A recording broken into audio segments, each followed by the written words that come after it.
I'm Tara. I'm Ryan. We love Disney movies. So we decided to watch them all, from Snow White to Frozen 2 and beyond. Each episode will watch a different Walt Disney Animated Studios film and tell you all about it. Did we like it? Does it hold up? Who's our favorite hero? Or villain. We'll give you history and fun facts about each movie. And sometimes we'll invite our friends to watch along with us. So put on your tiara or your evil crown and join us on our adventure. This is Tara and Ryan's Princess Diaries. Hello, listeners. We are back, and we have a special treat for you today, a fairy tale treat for you.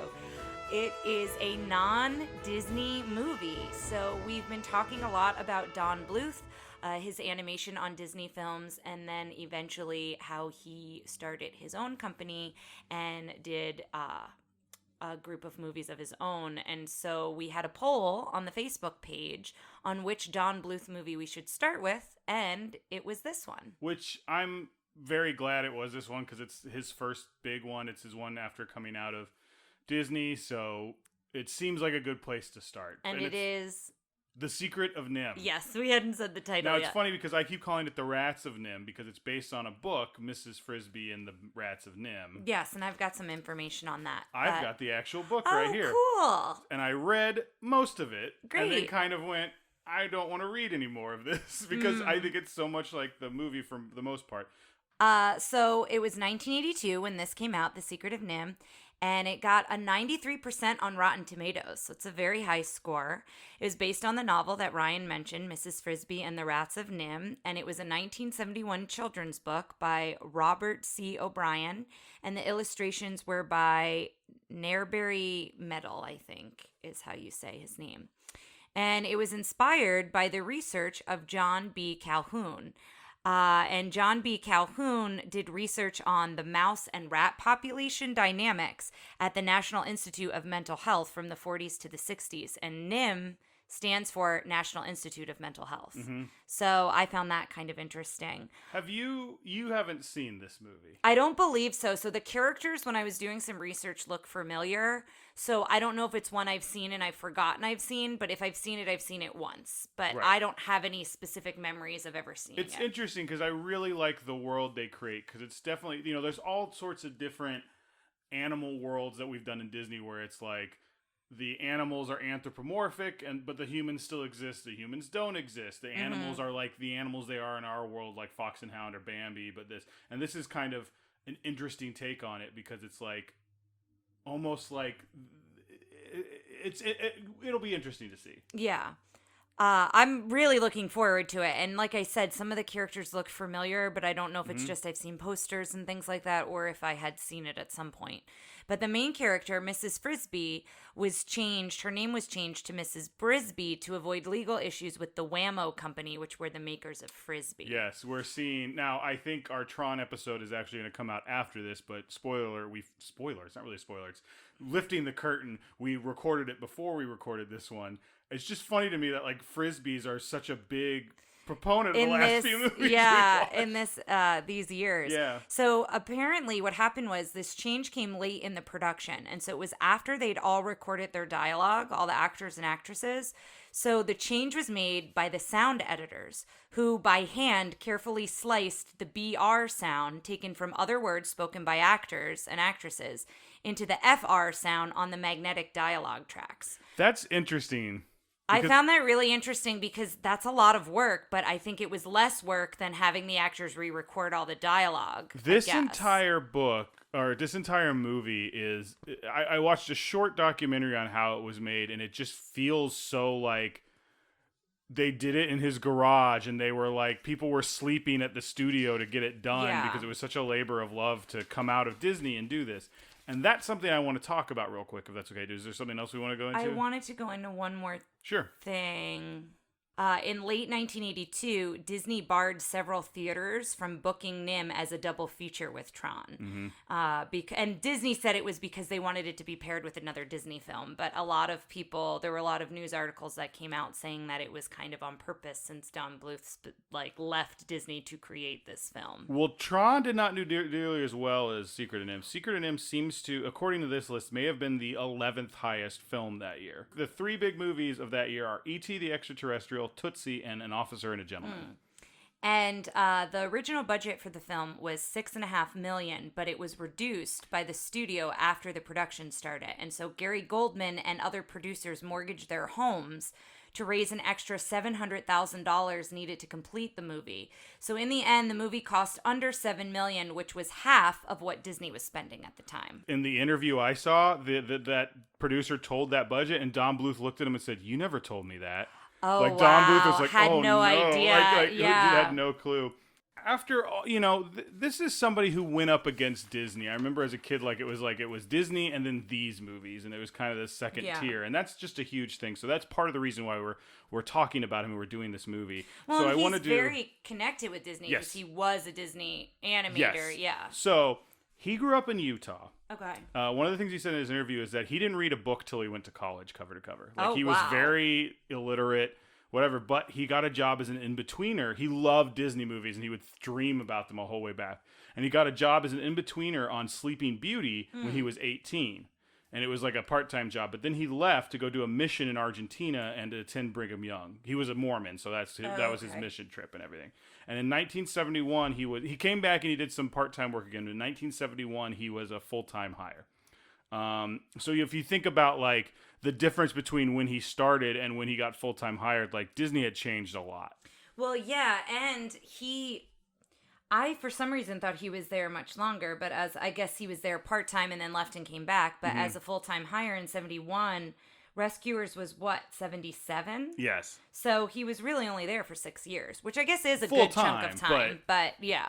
Well, it was interesting because in the thing I talked about, they said you have 6 years. You've got 6 years to become leadership and to learn everything before whatever. And they started talking about how that's not enough time. That's enough time to learn maybe how to do one specific thing in animation, but how we do all these very specific things. So they started doing stuff in their spare time. Well, and we read, I can't remember which movie it was now, but we did read that they had so much overtime from one of the films. Yes. That they then did a project on their own on their time off. We'll get to Banjo and the Cat here in a second. But one thing I do want to tell you that during this documentary they talk about is they explain how ripple glass works. Oh. Something like the ripple glass and the reflections. Yeah, that we've always been fascinated by. Because he used it as an example of no one taught him how to do that. And so he went home and was doing these experiments, and that was something he figured out. And the way they do it is they take the animation cell, they flip it backwards so you've got the reflection. Mm-hmm. They blur it, and they put some ripple glass between it and the camera, and that's how it looks like a reflection in the water. And I was like, ripple glass! Because I remember that was something really early on we were talking about. How did they mentioned it, we didn't know how they did it. Oh, that's cool. So when he showed up, he started causing a rift because a couple things were happening. They had all the old animators, but they also had extended this program to, I think, Caltech, or that might not be right. I think it may have been Caltech. I think so too, but it was a university, and they were getting a bunch. Disney had a program. Yes, yeah, so that was Walt a program. I believe Walt was the one who set up the program, and they were getting a bunch of animators from that. A lot of them had graduated and become animators here, and some of them, a lot of the ones there, didn't like Don Bluth because they were working under some of the 9 old men, and he was coming in going, well, they're leaving, we need to do something else, or he would try and do stuff, and they'd be like, no, we're going to let the 9 old men do it. So there started becoming kind of these two groups. Don Bluth had a very strong presence. Oh, well, let me back up for a sec. So they started doing this animation in their spare time, the Banjo the Woodpile Cat. So they weren't really telling Disney they were working on this, which is insane to me, thinking of me, so many NDA laws and things like that with what I do. The idea of, I just started making a game in my spare time. Well, and I feel like that developed over time because it's the same when I think of, music copyright, right?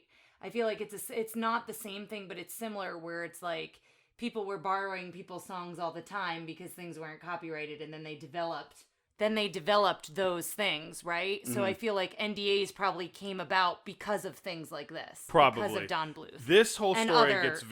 gets very ugly. So they're doing this movie in their spare time, and then around that time they start working on a Disney short called The Small One, which is kind of that I don't know what it's about. It's a biblical one about a donkey. That's all I know about it.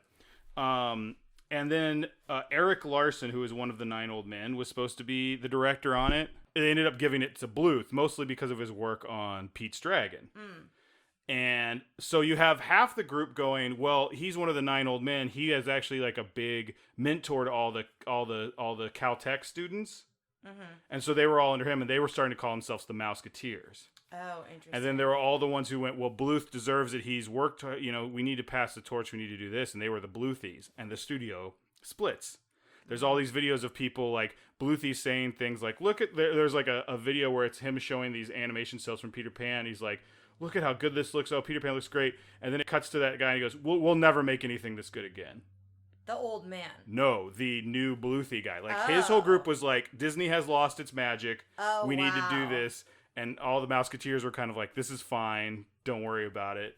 Eric Larson knows what he's doing. It's funny because they did this whole thing about there was a bunch of animators who started voicing their concerns about Bluth, saying like he's giving favor to the people who are working on Banjo, are working on his independent project. I mean, and not for nothing, but that makes sense because now he has relationships with those people, right? But they show that group of animators who like apparently like went in and had a big meeting about it. Like, we think he's a problem. Yeah. And it was literally the same picture they used to show, these are the new animators on The Fox and the Hound. And I was like, so it's all these guys. Yeah.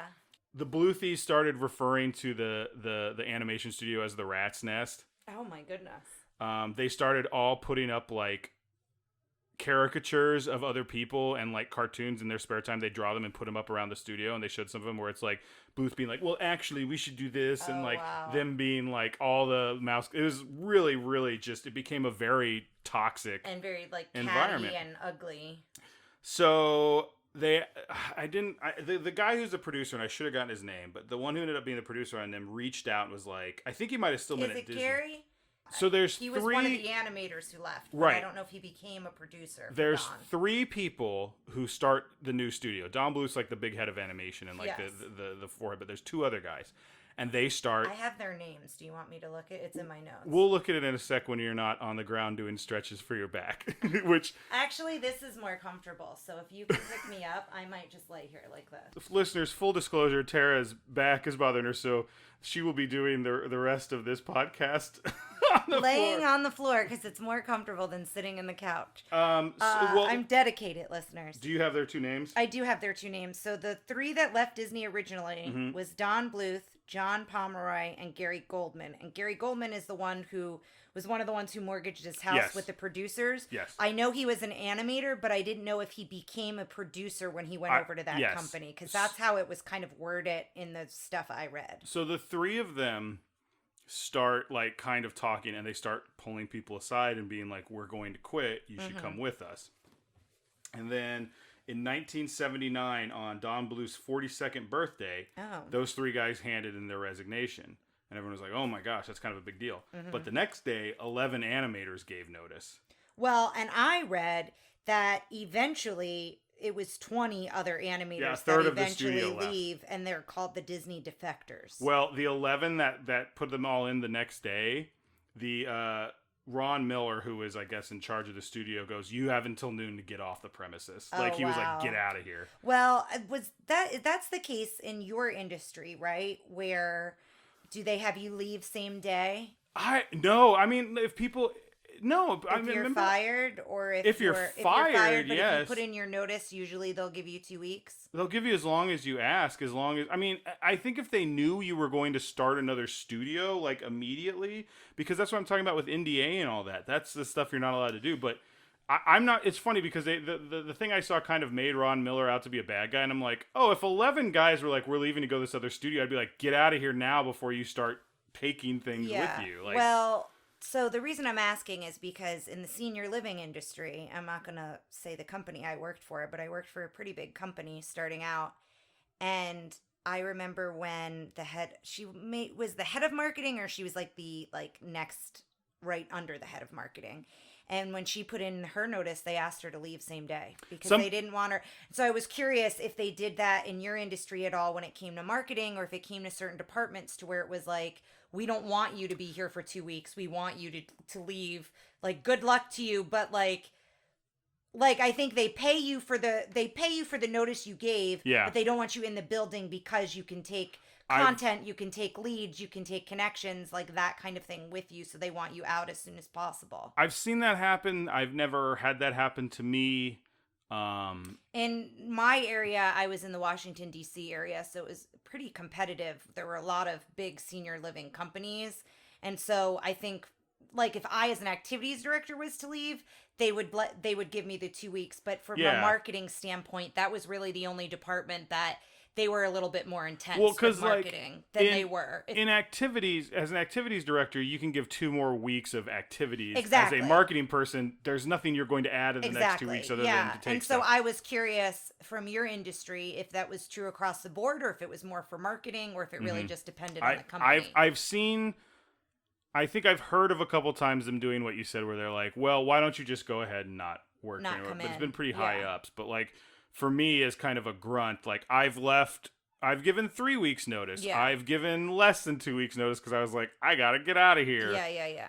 I found that interesting. So, okay. So now let's talk about the actual movie we're going to be watching, which is Secret of NIMH. I just thought that was important to kind of give that context because it was a big shakeup in the animation industry.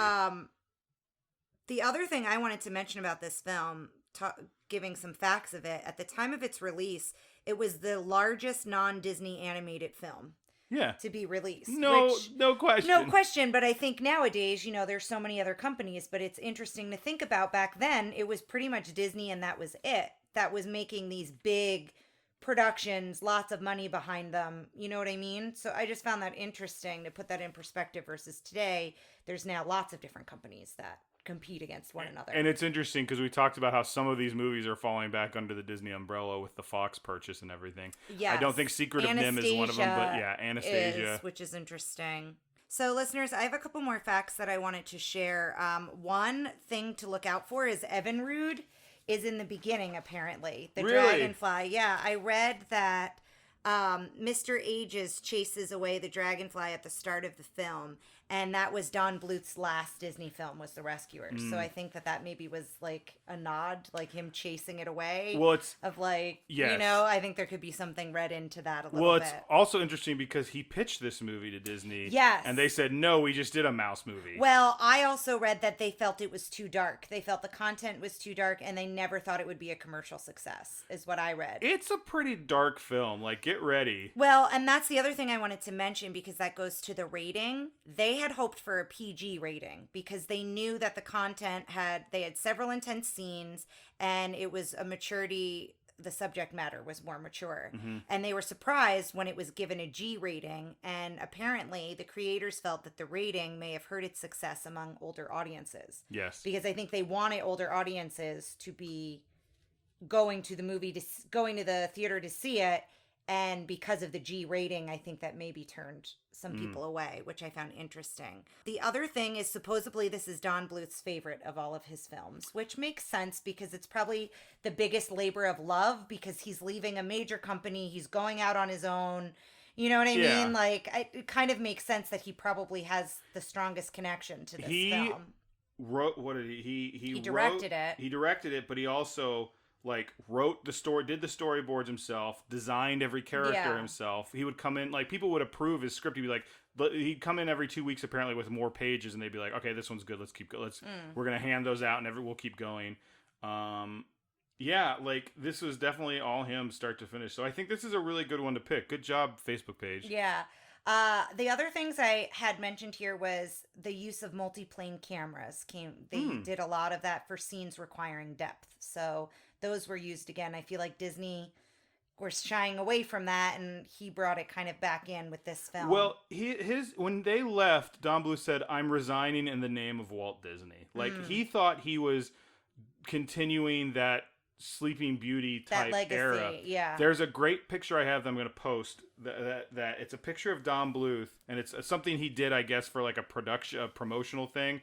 and it's him, and it's a pile. You'll see when you see this when we post it, listeners. But it's a pile maybe about 6-7 inches high of papers, and it says 2 minutes Saturday morning cartoon animation.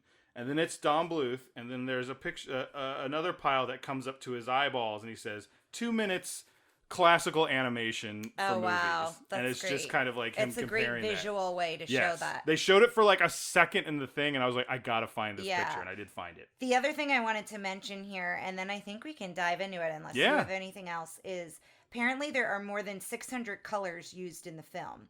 And Mr. Ages, the character himself, has 26 colors. Wow. So I just found that really interesting, that you talking about him resigning in the name of Walt Disney and going back to that Sleeping Beauty way of doing things. I think this film, he brought a lot of that back. And I find it interesting that he did it on a budget that was half of what Disney was doing things on. So to me, that's really fascinating. So this one, obviously not on Disney Plus, guys. I think we're going to check it out on Amazon Prime. You know, we try to do most things so that if you have the Disney Plus, you can watch along. But, you know, maybe some of you actually have this one in the old clamshell. Yeah, we'd love to know. Feel free to post it if this is one that you owned growing up or one that you still own. Yep. So, we'll take it out and put it in the VCR, guys. All right. We'll see you on the other side, listeners.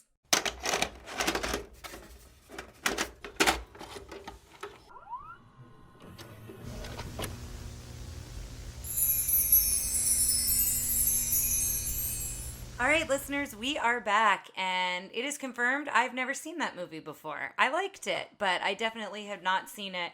And also in the beginning, I thought it was so interesting that NIMH stood for the National Institute of Mental Health, and I didn't realize that they make that pretty clear in the movie. But I thought it was such a fun fact because I didn't know that's what it stood for. Well, okay, now I'm... For the film, do you see what I'm saying? Yes, but I don't think it was... I think people forgot. Like, I don't remember what NIMH stood for. I remember it was the organization they were... But it's pretty prominent in the film that they talk about it. But so what were your thoughts on it, or do we want to dive right in, or? Well, I'll do a brief thing at the beginning. See, I read the book, and it's interesting having read the book. When I just saw the movie, I was like, oh yeah, I remember liking this movie. But then when I read the book, there's some weird decisions. Yeah, in the story. And when I break it down, when we go through the story, feel free to mention like what is different in the book for sure. The other thing we wanted to mention is it is included if you have Prime. So if you have Prime, it's free. And then, of course, you could rent it on Amazon as well if you don't have Prime, I'm assuming. Yeah, fun other animation news. They also seem to have All Dogs Go to Heaven and Fern Gully. So. Also, which I'm pumped about because I love those. Again, when we run out of Disney movies, I feel like we won't have... People are always like, well, what are you going to do after that? I feel like we won't be for lack of content. Options. Yes, So the credits start, and it's just a brief credit. It's credited to Don Bluth, and there's maybe one other credit, and then it kind of goes right into the movie. It does credit a lot of the cast, but that's after this. No. There's a whole scene before that. Sorry. Yeah, so it's interesting because it's some of the credits, but not all of the credits, and the title doesn't come up yet. So it's like directed or created by Don Bluth, and there's another credit in there. And then it goes into the movie, and we see Nicodemus, and you're hearing his voice. We don't actually see him. We see his hands, and he's writing in a book that Jonathan Brisby died. And it looks like magic ink. Like the way the ink it's like the ink is very bright and kind of sparkly and lit up. And he puts this red jeweled necklace in a box and says, "Farewell, my friend." And then we see the title sequence, which says The Secret of NIMH. And then it credits all of the voices. And then we go back into the movie. And that's number one. The book does not have any magic. The book is simply the rats have are smarter and live much longer and have harnessed electricity and all the other stuff. But there's no amulet. There's no the stone, the sparkly as Jeremy or whatever. Calls it. And we also don't really hear a lot of it from Nicodemus's point of view. I mean, here's the thing: if you didn't have the book is called Mrs. Frisbee and the Rats of NIMH, so there are rats. But and there's a part in the book where she's saving Jeremy, who in the book is just a crow. And he's a crow in this as well. He's the crow. That's his name. Oh, I see. Yes. Okay. I don't think he's called Jeremy in the book, but they notice the rats stealing electrical cords and stuff. But that would be the only reference to the rats you have, and then I don't know. There's some other stuff we'll go into. Like you don't know he's a rat unless you know the story. You don't know that they're rats. You pointed out that Nicodemus doesn't really look like a rat. He and doesn't. I totally agree. Yeah, but in general, you don't know that they're the rats in the beginning. So then it opens on the farmhouse landscape and the farm machine that Mr. Ages lives in. And Mrs. Brisby is trying to find Mr. Ages because her son Timothy is so sick. And I wrote here, he is a grump and I love him. But Ryan mentioned this is another difference. He's just a nice old man in the book. book. Now, it's interesting because now thinking about the book, I think the book is like, this happens and then this happens and then this happens. There's not a lot of character. Yeah. Like, I think the characters are more one note. But I don't know. I like Mr. Ages a lot. I like that he's curmudgeon-y, but in the end he helps her throughout the whole movie. Yes. And he seems kind of like he's mad at everything for no reason. Yeah, he's kind of like, he feels like the kind of character who's like mad at the world or just kind of like he feels like put out. And it might be because he's the one who makes remedies for people. Like he makes the powder to drug Dragon the cat, which we'll talk about later on. And like she comes to him because she needs help with. So it might be everybody in this world comes to him and maybe he's just over it. Well, in the book, like he's like that because he's smarter than all the other mice. Because he's we talk about that later. But he's he's got a inventor eccentric vibe to him, and so does his home when they go into it. And he says that her son cannot be moved for 3 weeks. And I love when she says, bless you. And he says, bless yourself. You're going to need it. So it's just one of the lines I liked by him. So she tries to run home to her family. And this is where we meet the crow, Jeremy, who's Dom DeLuise's voice. And he's all tangled up in string. And he says he's making a love nest for 2, even though he doesn't have his 2. He doesn't have his partner, but he wants to be ready. And Mrs. Brisby is scared for Dragon the cat. So she's trying to tell him to be quiet because she's like, you're going to startle the cat and then the cat's going to come out here. I just need to get home to my kids. And she explains that the cat belongs to the farmer Fitzgibbons. Mm-hmm, the Fitzgibbons. And he thinks the cat's coming. They get really nervous and then he realizes it's just a rabbit and he starts like wildly laughing. Like that's kind of his character. He's kind of just this uncontrollable like force of energy. And excitement. And so he's laughing, she's telling him to be quiet, but the cat is really lurking on through the log. And Jeremy says, well, I'll know when the cat's coming because I'm allergic to cats. And I like this bit that like he starts sneezing when the cat gets closer. And so the cat chases after him and Mrs. Brisby loses the medicine. And so it's this whole chase sequence. That's a very intense scene. That's the first intense scene.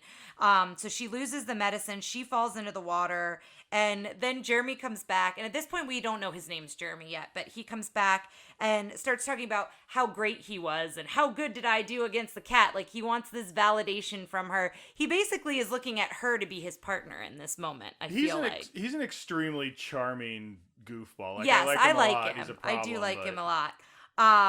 When I say he's a problem, I mean he's usually getting in the way of Brisby having a success. He trips over his own feet and he's very clumsy. He even says he's clumsy, but he seems to have a good heart. Like I like him too.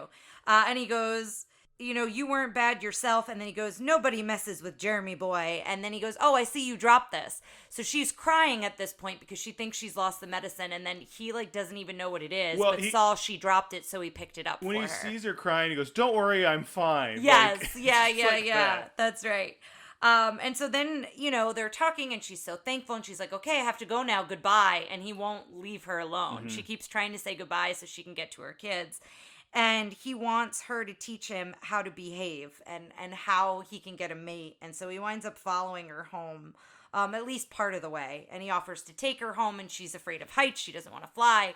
And so he kind of like walks with her part of the way. And then we meet her children, the 3 mice, and Auntie Shrew, who I kind of liked. I mean, she's another curmudgeon-y, wild. She's definitely put upon because she makes a specific line that's like, I don't know why I'm in charge of telling everybody. Right.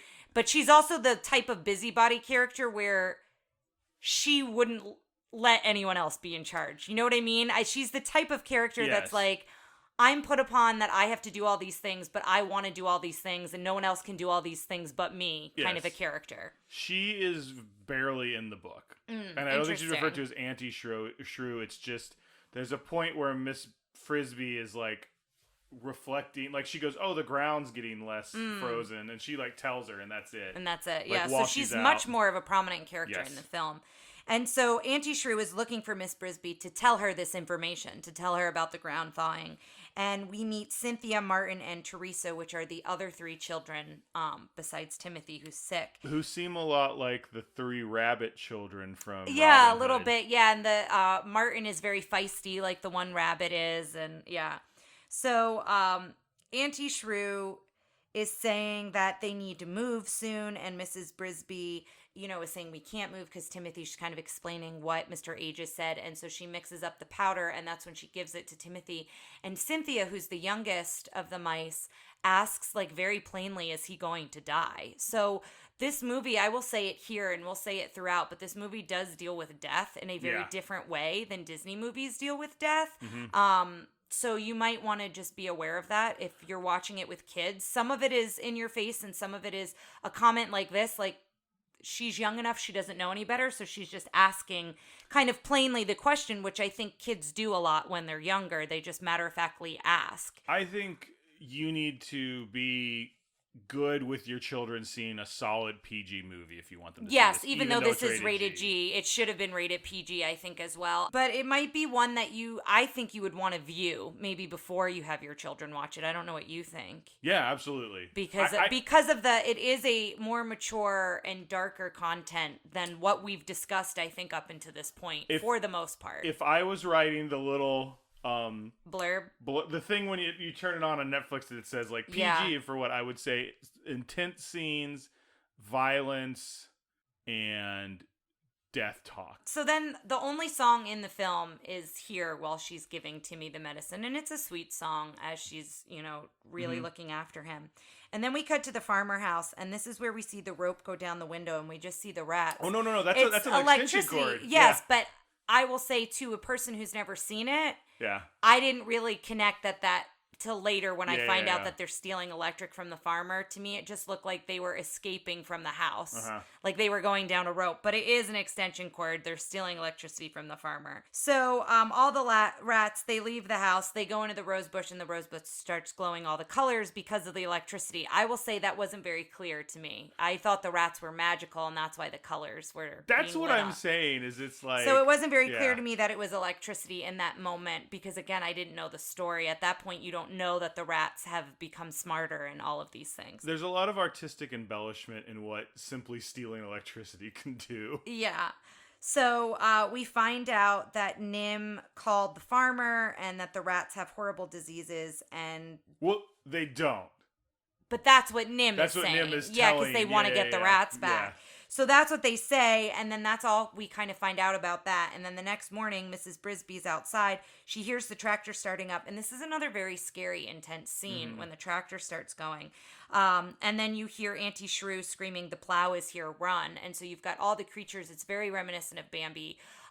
It's reminiscent of, Fox and the Hound when they're running. Like, anytime there are animals in the forest running from something. Well, I liked all the rabbits standing up and then thumping. Yeah, I wrote that down. Yeah, that they were thumping to warn everybody underground and everybody around, to let everybody know. And Auntie Shrew takes the children because Mrs. Brisby says, "I have to stop it." So without thinking, she wants to go stop the tractor. Because Timmy's still asleep in bed. And Auntie Shrew, even though she's kind of a pain, she immediately joins to help as well. So they go to the tractor and they wind up, I think it's a fuel line that they wind up pulling out because all the fuel comes out and it stops the tractor. And Auntie Shrew's like, he's going to come back tomorrow. And at this point, Miss Brisby kind of breaks down. She's been very brave up to this point, goes to Mr. Aegis, with the crow, the cat, and now this. And she kind of breaks down and starts crying, saying, "I wish Jonathan was here." And very matter-of-factly, Auntie Shrew's like, "Well, he's not here, so we have to think of something." She's very tough love, and there's a lot of the... and I think... Oh, go ahead. I was going to say, there's a lot of moments in this where I'm like, ugh, this character. But right here, I was like, good for you, because she's like, he's not here. You have, like, this is what we gotta deal with. I think she's that character. For a lot of us, we have that friend or that family member who kind of like gives it to us straight. And I think she is that character. Like, she doesn't sugarcoat anything for the kids or for Mrs. Brisby. And so then, is it who tells her the great owl will know what to do? Is that Auntie Shrew? Auntie Shrew just yeah, says it. Auntie Shrew. I didn't have it written down, but Auntie Shrew essentially says, you need to go to the great owl. He'll know what to do for help. In the book, here's the sequence of events. She meets the crow. She meets Jeremy. We'll just call him Jeremy. And he's attracted to shiny things, so he's all caught up in like wire or like and he was shiny caught up Christmas. in red string. I don't know that we mentioned that, but he was all tangled in red string and very clumsy when we first see him. They do such a good job with that because he's in string all over, and I can't imagine that's super easy to animate, like draping off him and getting tied up. And I like that he almost looked like he had a collar. Like, even though he got most of the red string off of him, he always had that one little bit piece. Yeah. She meets him. He helps her get away from Dragon. Dragon doesn't come after him, but she helps him get away, and he's like, I owe you one. He disappears. She looks at Dragon. She realizes Dragon is, like, asleep and not getting up, and she thinks that's weird. This is all in the book. This is all in the first few chapters. This is all her trip from Mr. Aegis. She sees the rats, like, running off with the electrical cocoon. She talks to Auntie Shrew.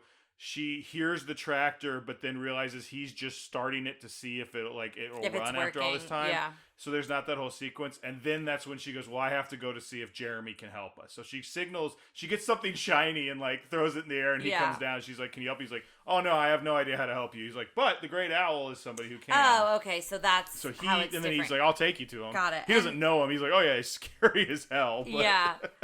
So Auntie Shrew says the great owl will know, and then Nicodemus is watching. So this happens a couple times where like Nicodemus is like all seeing, all powerful. He's little got bit like a magic the great mirror. and powerful Oz, a little bit, kind of a feeling to him because he's mysterious.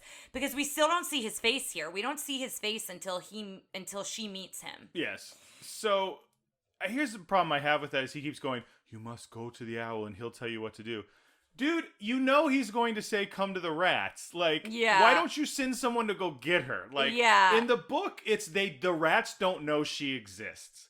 They know Jonathan. Jonathan kept those two parts of his life very separate. Which in this story, she doesn't know anything that Jonathan did. So it would make sense that maybe he wouldn't tell them about her to protect her. Right. And he also doesn't tell her because, and they explain this later in the movie, he's got long life and he's like, I'm going to watch her die. And that's kind of upsetting.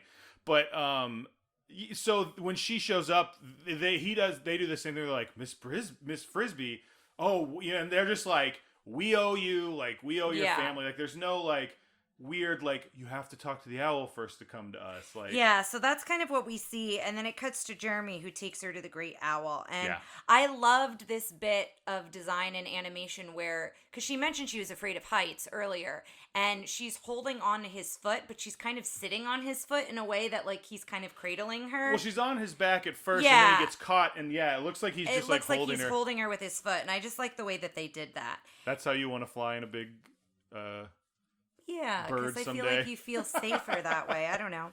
But they approach this very spooky tree, and this creepy voice says, step inside my house. So this could be another potentially scary part. Well, she goes, owls eat mice. She keeps saying that. Yeah, she keeps saying, and they keep saying that he's going to help. So again, this is her being very courageous. Yeah, and when she goes in, it's bones. Yes, I wrote that. Yeah. For some reason, I never put together when I was a kid. I was just like, oh, bones equal it's scary. And now I'm like, no, those are the bones of probably people she knew. Yeah, that he's eaten along the way. Owl. And so then there's this scary spider, like 3 eyes, very creepy spider following her, and his claw squishes the spider, the owl's claw. He is giant.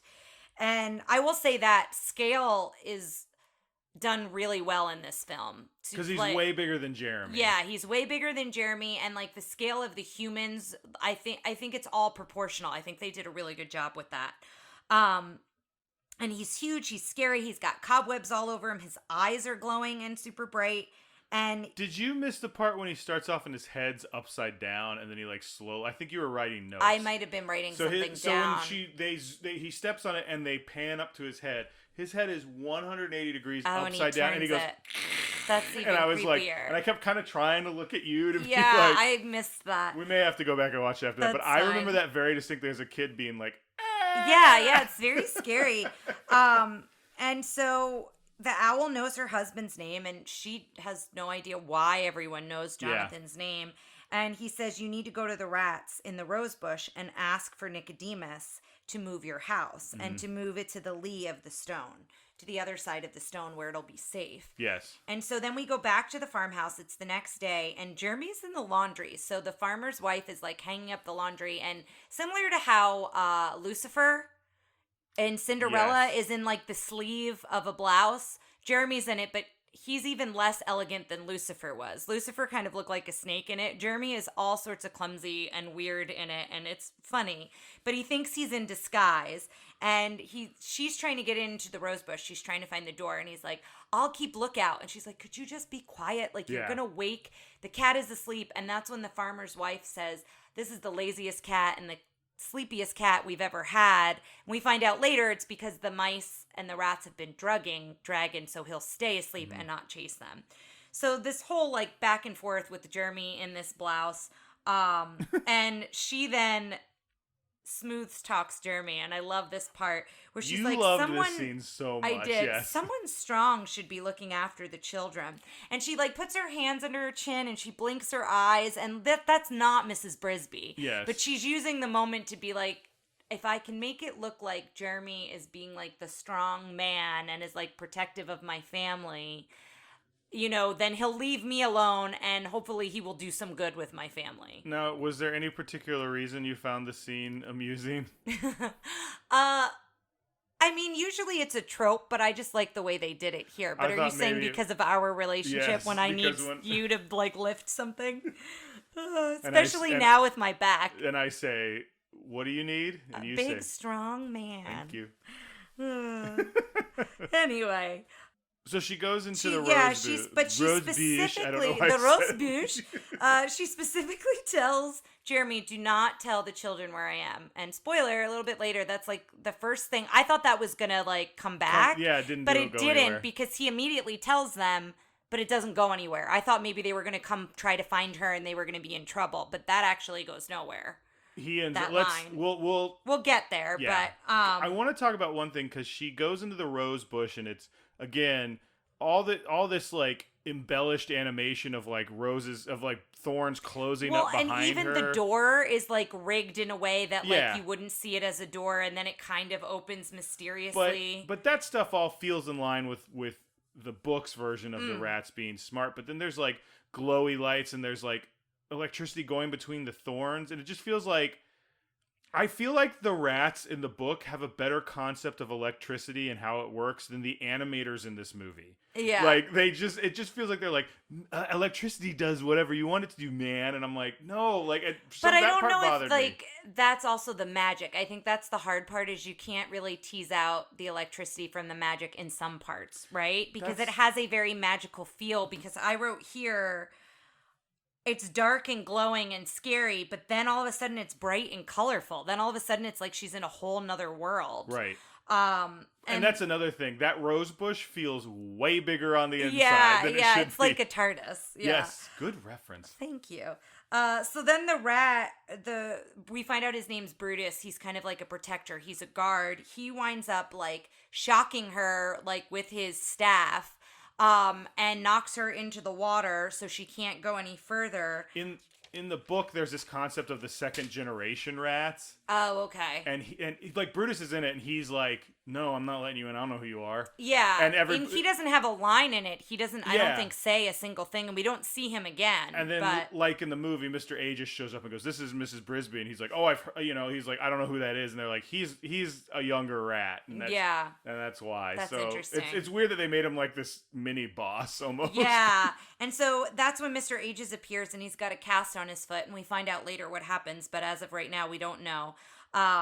And he says, you want to see the leader of the rats, because she talks about wanting to find Nicodemus, and he goes, no one's ever seen the owl and lived to tell about it. So he's really shocked that she had gone to the Great Owl. Mm-hmm. And I think that maybe that's why she goes to the Great Owl. I know you said like you could have cut that part out, but maybe she goes to the Great Owl so people can see how courageous she was and how she lived to tell the tale about it. No.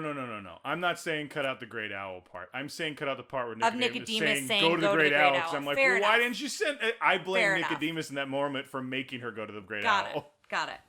So then Mr. Ages takes her to Nicodemus, and on the way they meet Jonathan and... Justin. Oh, sorry. Then my notes are wrong. That's not right. Jonathan's her husband. Yes. So takes her to Nicodemus. It's a lot of J's in this one. That's right. Then we go back to Nicodemus. So there's a lot of like cuts back and forth. Yes. So I think that's why my notes were a little confusing. But Jonathan, perhaps now I can repay you for your favor and kindness. Yes. He's Nicodemus is speaking to Jonathan saying, I want to repay your family. And then Jenner... Justin. No, then I have Jenner can't find the amulet. Yeah. So Nicodemus is also saying Jenner can't get his hands on the amulet. But we never really go into why, I guess, because he would get the extra power that she gets at the end. Yeah, which they never go into that. So so at the same time he's talking to Jonathan, he's saying how Jenner can't get the amulet. So real quick about Jenner in the book. Okay. In the book, they talk, and they'll get into this a little bit more in the movie about the plan, about how they're going to go off they're going to go live on their own. Mm-hmm. And Jenner's against it in the book. But Jenner doesn't appear in the book. Jenner is just like a week before he has taken a group of rats and they've left. Oh, okay. And they've been like, we don't want this plan. Like, we're fine. And they go into the city and you find out that like, when there's that call to NIMH later and she's like, oh yeah, you can come take care of the rats. Mm-hmm. They say, we actually found a nest in a hardware store and they're very hard to get rid of. And it's the idea that when they went to the hardware store, like NIMH found them. Oh. And so that's how like they knew to come to I don't know if they like got the information, but it was more of they figured out for some reason that where they're coming from. So I will say this part, it makes sense when you're watching it, but it's a little confusing to tell because of the back and forth. Yes. But again, like the amulet never like fully connects within the story. I would say. No, that's part of my problem with the magic is it's like we wanted a more exciting ending, so we had this magic thing happen. Yeah, which is fine if you could have connected a few other loose ends. I think story wise. So then it goes back to Mr. Ages with Miss Brisby, and he says, you have to swear secrecy. Like, you cannot tell of what you see here. And then they meet Justin. And Justin is the captain of the guard, and he's one of the rats. And, we've been stealing electricity for 4 years from the farmer. And so, Nicodemus doesn't want us to do that anymore. It's wrong to steal, and we want to live on our own. So I loved this other part. I thought this was really creative. They go in a lantern that is above ground, and then they go under the water in the lantern as like an elevator, and then something happens and then all the water goes out. It's just it's a really cool, again, of like world building of how they've created their world, and it's so secretive to get to this part. Like, she would have never gotten here without Mr. Ages, right? Yes. Because of how secretive it is. I like Justin a lot. I thought he had too. I thought he had a lot of Robin Hood energy. Yeah, I like Justin a lot as well. He's very charming. And it almost felt like they were going to have a thing. Yeah, I thought so. In the beginning, it did. She seemed a little swooned by him in the beginning, and he seemed a little swooned by her as well. It was mutual, and then they kind of evened that out a little bit. Yeah, I think that's Justin. I think every female, like in the book, there's a girl, like a second generation rat who's really into Justin, and that's like a subplot. But yeah, I think that's the idea. Is Justin is kind of a ladies' man in a little bit of a way, or just so charming. Everyone's and they don't play that up too much here, but it sounds like they do more in the book. So they're arriving to a meeting that's being held to discuss, are they going to go ahead with Nicodemus's plan to leave?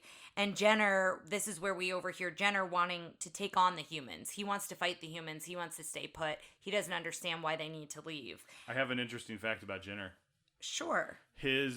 So Dom DeLuise, apparently when he recorded Jeremy, he had, the first time, he had so many notes, he just kind of went off and did it, that he had formed the character. Mm-hmm. I don't remember the actor's name, but the actor who played Jenner, he did all of his lines. He did in a very low, gravelly voice, but he didn't have any reference, like storyboard or anything. And then when he saw it later, he went, I'd like to record a lot of my lines. Yeah, I read something about that. And I found that really interesting. And you had said something about that Don Bluth. Yeah, Don Bluth, I think in the interview said that's why it's good to show an actor like something about their character. But it was the opposite with Dom DeLuise. Like I said, Dom DeLuise informed. Yeah, well, and I think it also goes both ways, because you also see that animators also pull from sometimes the characters look like the people who voice them, right? So it's really interesting because there is a lot of back and forth. So, interesting story about the Don Bluth Animation Studio, because like he was starting from the ground up and they're doing this thing, but one thing they did is they did drama classes. Like he had everyone go through these drama classes. Oh, cool. And he said one of the coolest things he All saw, the animators, is they said, okay, I want you to walk from that side of the screen, that side of the stage to the other, and they all walked. And he goes, okay, now I want you guys to act, you guys are walking from this side to the other, but you've just lost your job. Oh. And they were like, he's like, some people got it and some people didn't know how to do it. And he's like, we worked on that a lot. He goes, because you know what animators do most of the time is they draw walk cycles or run cycles. That's I thought smart. That was very interesting. It's really smart. It's a good little 15-minute interview because it is very like, it's just Don Bluth and then one of the other two guys whose name, not Pomeroy, but so it's Gary. Mm-hmm. And it's both of them doing it. And it's just interesting. It's a lot of how the studio worked in that project worked. Well, and it sounds like it's very informative as to how Don Bluth wanted to move forward and how he was restricted with Disney, where he could kind of expand in different ways. That's something, let's jump into that for a little bit, because I want to make sure, like, I think in my mind, I'm becoming more and more pro Disney. I'm drinking the mouse flavored Kool-Aid. No, that sounds awful. No, that sounds terrible. You know what I mean? Yeah. I mean, I've always been a Disney fan, but it is interesting to see this other side of things. Yes. What I'm saying is I want to make sure, while previously I may have made it seem like Don Bluth was coming in and shaking things up, was like, I'm out of here. I think there's also definitely a side to be said that he wasn't getting his creative. Like, he came to them many times and said, we creatively do this, I mean, even this whole story was shot down, yes. and they didn't want to do it. And I think that happens in any industry, especially in creative arts, where sometimes people who are being creative, if they feel that their creativity is being stifled. Thank you. I was looking for the word. Being stifled in some way, sometimes they do need to not start over, but start new. And whether that's creating their own company or their own business or going somewhere else where there's a different vision, I think we are both in the creative arts field in some way and connected to it. And I think there's a lot to be said about that it's unfortunate that it happened the way it did, that it was kind of ugly. But I think it was probably the best thing to happen. I mean, for Disney, not so much, because they lost a lot of talent and then they had a competitor. But I think there's something to be said about healthy competition, because then Disney couldn't just skate, right? They had to up their game because now there was somebody competing against them. 100%. I think this really changed the landscape of animation in a lot of ways. Yeah, and I think it's healthy to have competition in that regard to push you. And one of those ways, I think, is I think some of this stuff in the 80s, while Disney's not doing great, I think it's paving the way for the end of the 80s is Little Mermaid. 1989, right? Something or like 1990, that. Yeah, right in there. And I think this is paving the way for that. This isn't going, we have to up our game. We have to go back. I think well into the 90s, we would have still been doing the Xeroxed stuff. And I think this made them go, well, we have to examine how we're doing this. Yeah, well... I'm sorry, I was going to say, I think there's a balance between what Michael said on 101 Dalmatians, where it's you got to pay the bills and you got to get the product out the door. But at the same time, the artistic vision needs to add to a effective, good product. Well, and I think there's also something to be said that Disney was spending double what they spent on doing this, and they went back to doing things the old way, for lack of a better phrase, things that Disney was doing and then stopped doing to save money, but then they were spending more money, right? Yeah. So I think there's an interesting focus there. Yeah. When you look at it from that point of view.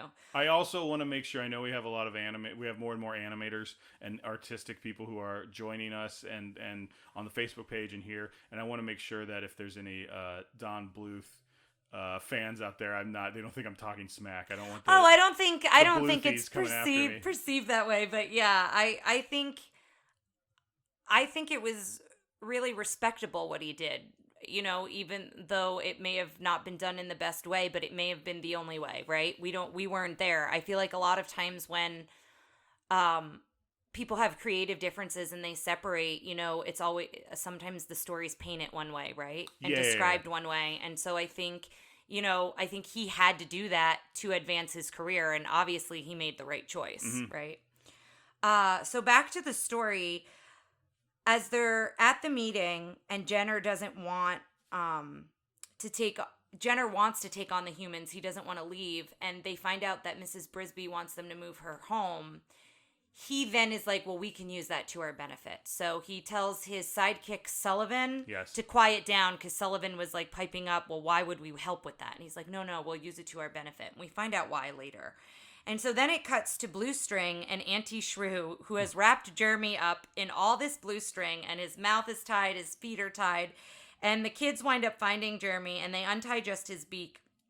And this is where I say, of course, he tells them everything she told him not to tell him. Again, it doesn't have pay any off, consequences. but he immediately says everything, and that the rats are good and they're smart and you shouldn't be scared of them, basically. And the kids are calling him a loony, and then they wrap his beak back up so he can be quiet. And then we go back to Mr. Ages, and he leaves Mrs. Brisby to speak with Nicodemus. And so Jonathan... this is where we find out the backstory, that he was a great friend of the rats of NIMH, and he was also from NIMH. And Mrs. Brisby reads from the book about the rat's escape and, how Jonathan died because he tried to drug the cat, and that's how he was killed. And so it tells the story. She's reading from the book that Nicodemus was writing in the beginning. And he tells the story how they were ordinary street rats. They were captured, put in cages in NIMH, and then being tested on. And there were 20 rats and 11 mice that were given injections. And all of a sudden, Nicodemus said, I could read what was on the cages. Like, I could read, this is how you unlock the cages. And they make a big deal earlier when he says, read from the book. Miss Brisby's like, oh, I can read a little bit. Jonathan taught me. Yeah. Like, they do a good job of that. Mm-hmm. The other thing is in the book... Nicodemus and Jenner were friends when they were regular rats, before they got captured, and they lived at a farmer's market, and they said it was wonderful because at the end of every day, like if they dropped a bean or anything, they were like, we'll feast. Yeah, that's funny. But I like that. That was the most Jenners in the book, is they talk a lot about what, like, before the injections. The whole NIMH story in the book is like 3 chapters long of what happened, so. That's interesting. I would have loved, obviously...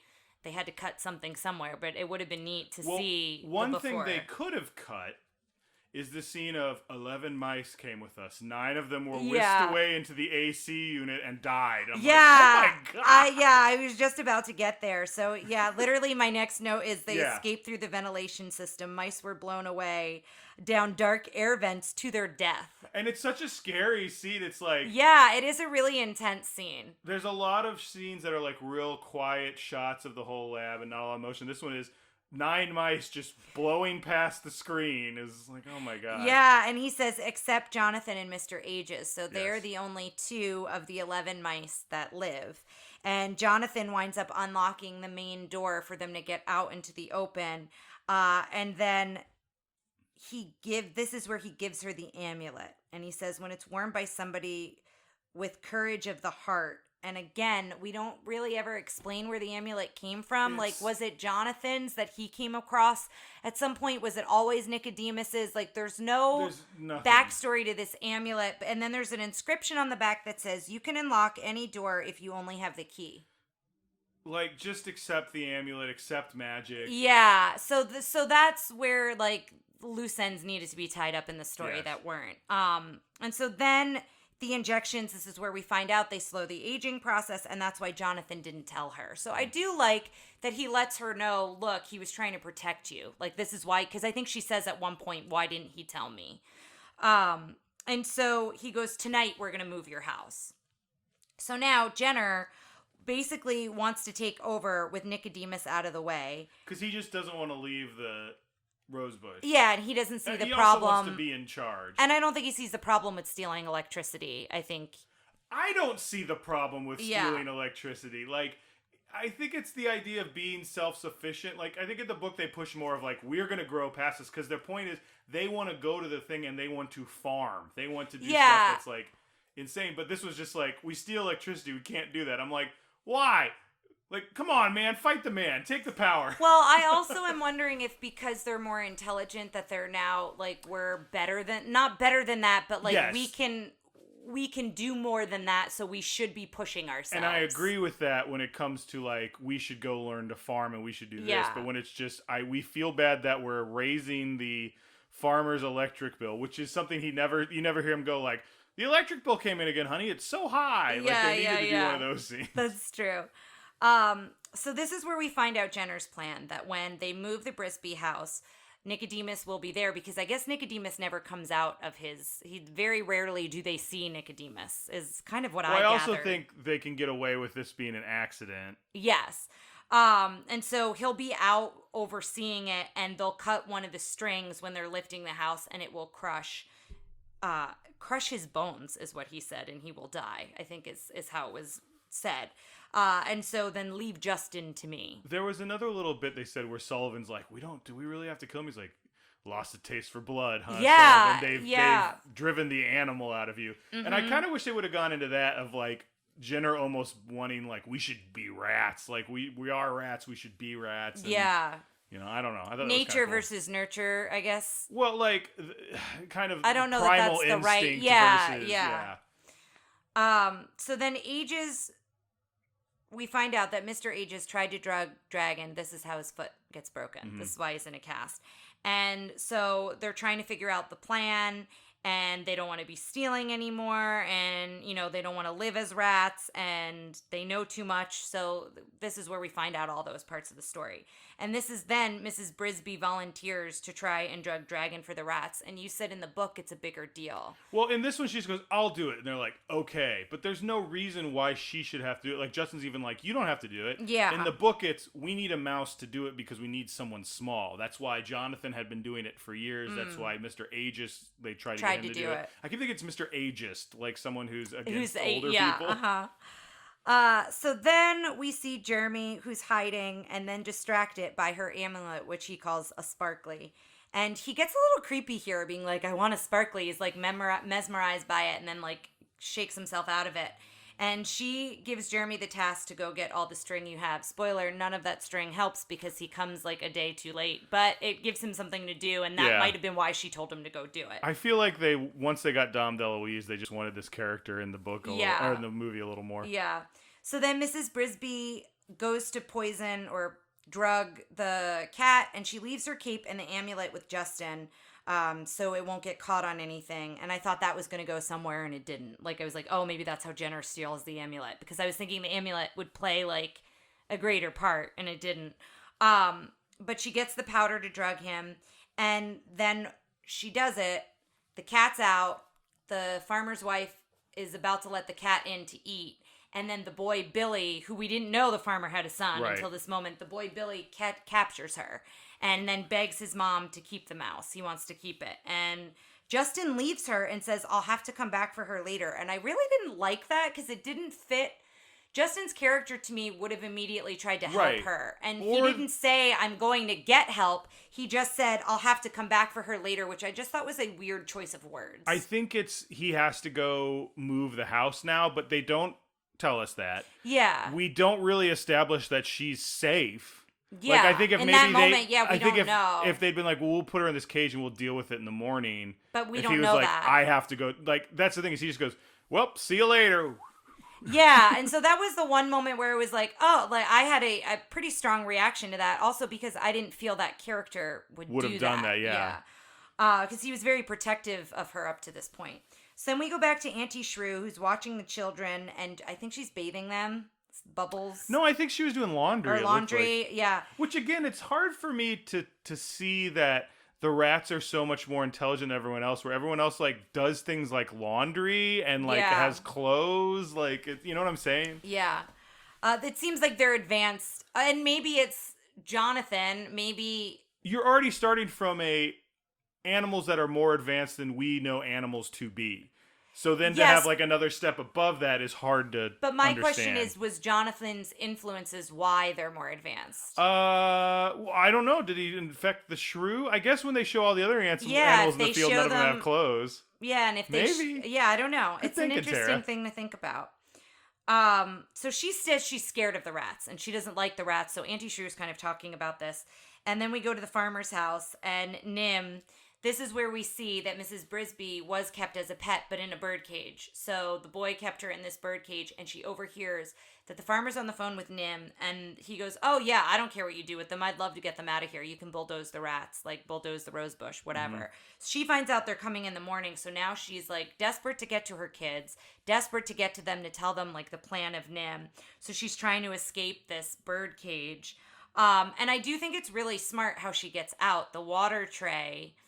she tries to like fiddle with the lock and can't do it, and the water tray comes like under the cage and over, and eventually that's how she gets out. Let's talk real quick about the legitimate blood that's in this scene, though. This is when we... where she gets cut. Yeah, this is the first of then many scenes of blood. And it's just red paint, so I want parents to know, like, there's blood in this movie. Yeah, her arm gets cut and she soaks it. And that one, I think, is the least intense compared to what's coming soon. Right. But yeah, no, it's a good point to make. So then we cut to the rats moving the house. But... with amazing machinery like that, like... Well, do we think that was a farmer's machine that they used? That's what I thought. I didn't think they made it from nothing. I thought I think they made it from parts of other things. But still, like, that's, like, again... That's a level that I'm like, oh my goodness. Like, the fact that they're just using levers and pulleys and stuff feels like a big deal, but they just set that all up in time and the farmer never sees that? Come on. Yeah, well, I guess it's the middle of the night. He's asleep. They clean that all up in time. Oh, that's a good point. Like, yeah. This farmer's the dumbest farmer. Possibly, yeah. So they have no idea what's happening. Mrs. Brisby's trying to escape. Jenner's at the rope, and, he wants Sullivan to cut the rope, and Sullivan won't do it, and Jenner winds up doing it. And then the house falls, and the candle, like, at one point, the whole house is on fire because the candle gets knocked over, but then Auntie Shrew, like, puts it out as she slides over. Did you notice that? Yeah, she's in the water, I guess, with the laundry tub, yeah. This whole scene is a little... So they're moving this big cinder block, which is what they live in, but then, like, the inside, like, I don't understand how that cinder block works, because when they show it later, it doesn't look like it looks like in that scene. It looks like they're in a tree in the beginning when they're, like, walking down, and maybe, like, the tree connects to the cinder block when it's in the garden. I just think there's a weird space issues here, because they also... Like, some of the machinery crashes on top of Nicodemus. Yes. And then they run in to go and save him. And the inside of that crash scene is like what would to a human be a warehouse worth of space. And I'm like, true. No. Like, yeah, that's true. There's some space issues here. Yeah. So they find him under the rubble, and we find out that he has died. And so... Now we cut back to Mrs. Brisby, and she escapes, but she bumps into the cat. But the cat is drugged, so it doesn't really do anything. Again, I wrote that down thinking it was going to be a bigger thing, and then, nothing kind of happens with it. So they tell her we can't move the house. Or no, sorry. Jenner says we can't move the house now. Just leave it in the mud. And Jenner goes after Brisby because she arrives. And she's like, you all need to leave. Like, Nim is coming in the morning. And Jenner gets really angry at her. And then he sees her stone. He sees the amulet. And so then Justin steps in. And so it's this whole intense sequence. And it's this battle between Justin and Jenner at this point. And this is where more blood happens. Because Justin gets Jenner. And Sullivan was injured by Jenner at some point. Because I guess Sullivan tries to stop him and he slashes That's Jenner. right. And so Sullivan is hurt. Has got like a mortal wound. Yeah. And so Justin thinks he got Jenner, and he got him pretty good, and he starts telling everyone we need to leave, and Jenner's behind him. And the shot of Mrs. Brisby's face when she's scared because she sees him is a really intense moment. And then Sullivan takes a knife and throws it. And that's how Jenner meets his demise and falls from very high.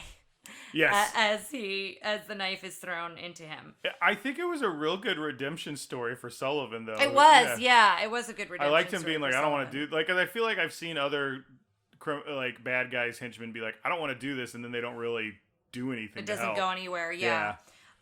So her home is sinking in the mud. She's scrambling. Everyone's trying to help. Wait. So she goes over to the thing and she leans on it and it's like bubble. Yes. Bubble. And then it starts sinking. And I imagine, I kind of thought you were going to be like, oh no, more. Because it is kind of like, everything's safe, but it sucks. And then it's like, legit, your kids are going to die. And she doesn't know Auntie Shrew's in there, but yeah, they're all gonna like get sunk into the mud. And so everyone's trying to help, and then the amulet comes off of her and goes into the mud. And then it's completely sunk. Like the cinder block is completely in the mud at this point. They're dragging her. Like Jonathan ties a rope around himself to get her and like have everyone drag him back. And she's beyond devastated. And then this is when the amulet floats. This is when magic like saves the day. Yeah, the amulet floats and she holds it and it becomes magical. I guess it always was magical, but this is like where it really becomes magical. And it gives her courage and strength. And she like touches the rope and the rope gets red. And I don't know if it's fire or magic, but it pulls the cinder block out of the mud, essentially. And puts it where it should be. Yeah, and puts it on the other side of the stone. Which again, if Nicodemus knew that could happen. Yeah. Come on, man. And so maybe he didn't. Maybe nobody had the courage of heart. I guess her courage of heart is what made the magic work. I don't know. But she passes out after that. And then the next day, the farmer's house, you see all the NIMH trucks there. I want to back up for a second and talk about the end of the book. Okay. So the book, she gets captured and Justin comes and saves her. Mm-hmm. Like he eventually gets her and she's heard the like NIMH is coming. And she tells him that. So they go and they move the house. And then the end of the story becomes, we need to get out of here before NIMH shows up tomorrow morning. Mm-hmm. And it's like they have this plan because the other thing is they don't want them to find all the stuff they've been doing because they don't want NIMH to understand what happened to them. Mm-hmm. Because then they're like they're gonna find us and blah blah blah. We're gonna think we just all escaped. And so like there's this big thing where it's like they get rid of all this stuff and they put garbage in there so it looks like just like a regular rat's den. Mm-hmm. And they leave like 10 rats and it's like.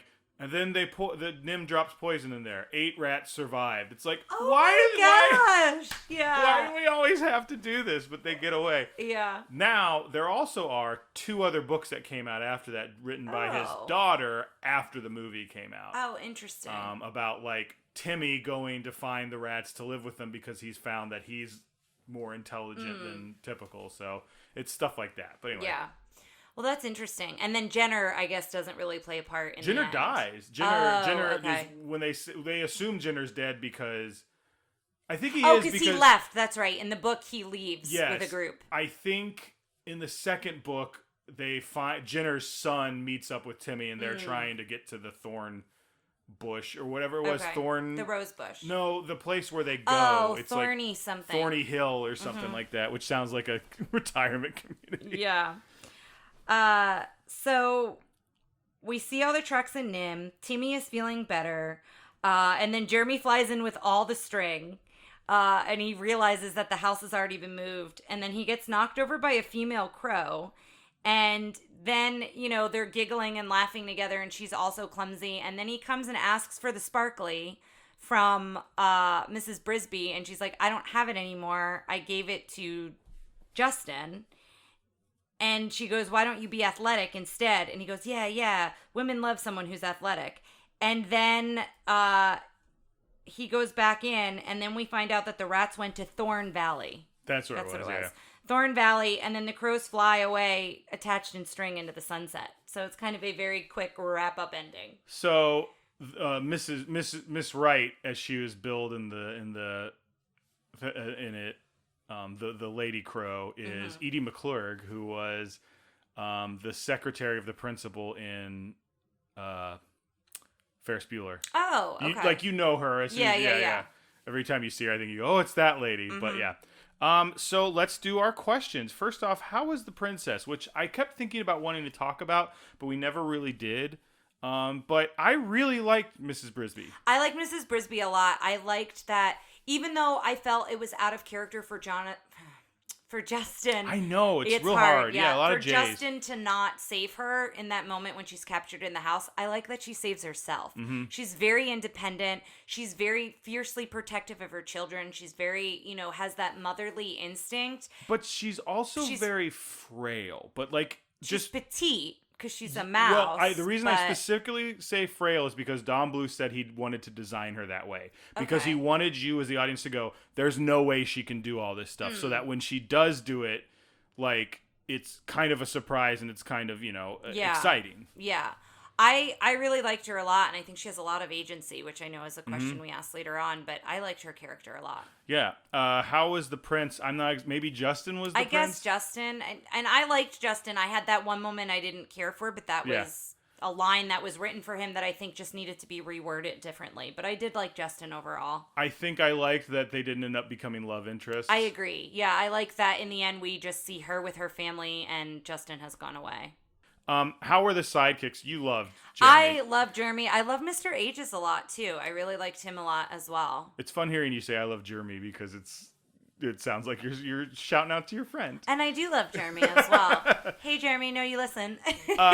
I liked Sullivan as well, just because, he wasn't that interesting. His storyline wasn't very long, but I did like that he's like, no, I'm going to kill the bad guy. I like that the redemptive... And I don't like that he still died, but I thought it was, it wasn't like, oh yeah, you're alive, everything's happy. This was a more adult movie in a little bit. The stakes were higher. Yeah. But I did like that he actually got to redo that. Favorite musical number? There was really only that one song. There was that one song, and it was sweet, but it's not one I remember. It's kind of forgettable. I didn't care for it just because those kind of songs are the songs I don't like in animated movies. So when they're I'm going to make a statement that's probably going to get me banned from my own Facebook group. And that's You don't like the Fievel song, do you? That's exactly what I was going to say. I knew you were going there, and I can't look at you. I'm going to need a moment. I know it. I like it all right. I'm sure. I knew that's where it was going. But that's amazing. Does it hold up? Female character agency, I think, is pretty good. Yes, I do. Drinking, smoking. There's none of that. There is a lot of intense violence, though. That I think would do under guns and firearms. I do think there's some intense for a G movie, obviously, and also just intense circumstances, which is similar to Fox and the Hound. There are some intense circumstances, the way things are set up, and I think that is similar here. There are some moments of that. Yeah, so like we said earlier, I would be comfortable with your child watching a pretty solid PG movie before letting them watch this. Ethnic representation. They're all animals, but we did say this last time we wanted to start talking about this is an all-white cast.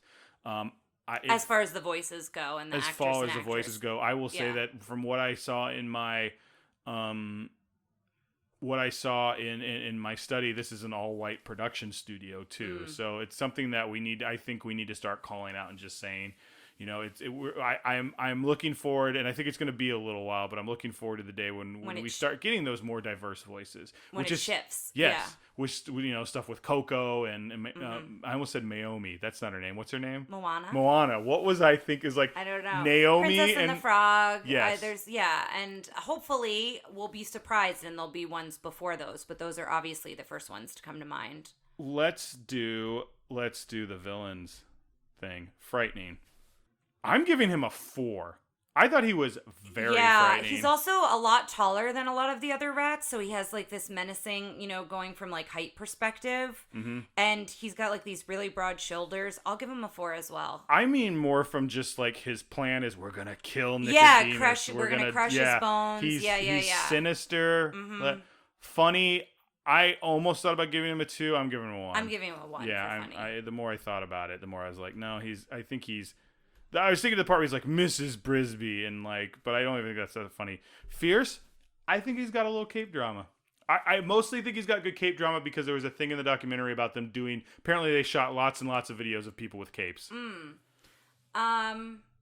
You are your own person. You have your own thoughts. What are the other categories again? Effective design, go away heat, and yes factor. I'm going to give him a 2 under fierce for being commanding. A lot of times I put that under the yes factor, but I'm going to put it under here. Okay, that's what I put as well. Effective. I'm giving him a 4. He killed Nicodemus. Kills Nicodemus. And the only other thing he wanted to do was stay put. And I mean, he died, so he did stay put. So he did. He's extraordinarily effective. Yeah. I think Do we give him a 5? I mean, I guess all the rats didn't stay. He didn't stay. He, like, everything fell apart pretty quickly. So I think it's a solid 4. Yeah, but I think, agreed. And it also wasn't his I don't know. I just think it's a 4, and it's my podcast, so meh. Okay. That was to the audience. It's also your podcast. Mm-hmm. Design. I think he had a good, sinister, like, smile and stuff, so I'm kind of between a 2 and a 3. But I'm thinking probably a 2. I'm giving him a 2. Yeah. I'm thinking the same. Go Away Heat, I think I'd give him 2 because he was a little scary. Yeah, I'll give him that. But for Yes Factor, I'm going to say 1 because I didn't remember this character at all. I remember there was a bad guy named Jenner. I wasn't super excited for him. When he was on screen, I wasn't like, come back. I liked everything he did, but it wasn't like, I don't think he has a, like, I would be willing to say that, like, there's a reason I didn't remember his name. I just remembered him as the bad rat in this movie. Yeah, this was my first time seeing it, and I didn't want more of him. Do you know what I mean? Mm-hmm. So I'll give him a 1 as well. So our numbers, I think, were pretty consistent. He's not. I was actually kind of worried he was going to be a little higher than I thought he should, and I don't think that's the case. But I do think he's. Oh, yep, he is. He is now tied for 21st with Monstro. Oh, okay. Right below Honest John. Okay, I'm good with that. Yeah, guys, thank you so much for listening. I know we said that we think there's a lot of Don Bluth love out there, so we'd love to hear about it. You know how to get a hold of us. We've got the email. We got everything else. We got our super easy to remember voicemail number 707-YO-TRPD1. That's 707-968-7731. And if you've listened to the mailbag episode, I don't know that you'll be able to top our first voicemail, but we'd love to have you try. We'd love for you to try. Let's have some Don Bluth love. Let's have some different thoughts on that.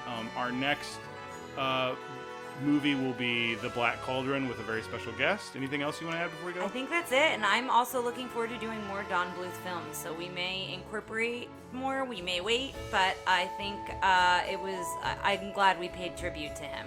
Okay, guys, we'll see you next time. All right, take care. Thanks for listening to Tara and Ryan's Princess Diaries.